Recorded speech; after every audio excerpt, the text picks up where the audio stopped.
সংখ্যালঘু আর কি করবে, সংখ্যালঘু যাবেই বা কোথায়?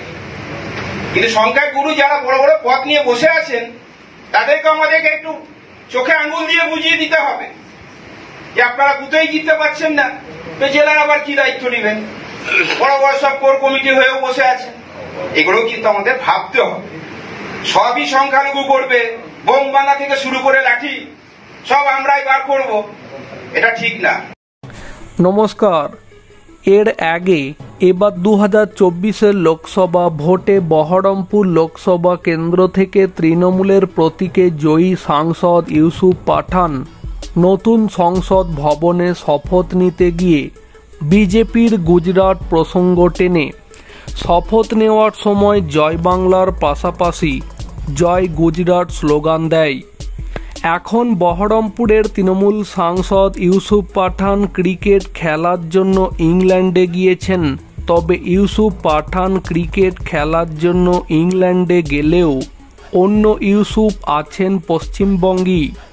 সাঁইথিয়ার তৃণমূল নেতা মোহাম্মদ ইউসুফের একটা ভিডিও ভাইরাল হয়েছে, যে ভিডিওতে মোহাম্মদ ইউসুফকে বলতে দেখা যাচ্ছে পশ্চিমবঙ্গে মুসলিম সম্প্রদায়ের জনগণ তৃণমূলের হয়ে ভোটে লাঠি ধরে বোমা বাঁধে, অথচ পশ্চিমবঙ্গে তৃণমূল মুসলিম সম্প্রদায়ের কোনো ব্যক্তি কিংবা নেতাকে কোনো গুরুত্বপূর্ণ পদের দায়িত্ব দেয় না।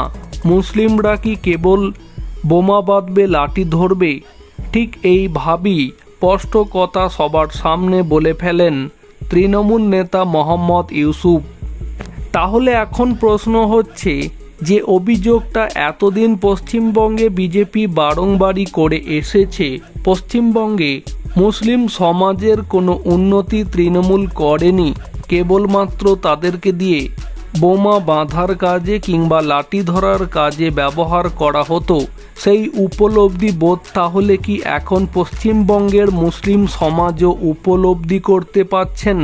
তাহলে বিজেপির এই উপলব্ধি যদি পশ্চিমবঙ্গের মুসলিম সমাজ করে থাকে, তাহলে আগামী দিনে যে 2 বছর পরে 2026-এর যে পশ্চিমবঙ্গ বিধানসভা ভোট আছে, সেই ভোটে পশ্চিমবঙ্গের মুসলিম সমাজ কি তৃণমূল থেকে বেরিয়ে এসে আর এই সমস্ত বোমা বাঁধা কিংবা লাঠি ধরার কাজ না করে তৃণমূল থেকে সরে এসে তারা কি বিজেপিকে ভোট দেবে? প্রিয় দর্শক বন্ধু, আপনাদের এই বিষয়ে কি মতামত থাকছে কমেন্টে জানাতে পারেন। ভিডিওটিকে সম্পূর্ণ করে দেখার জন্য অসংখ্য ধন্যবাদ।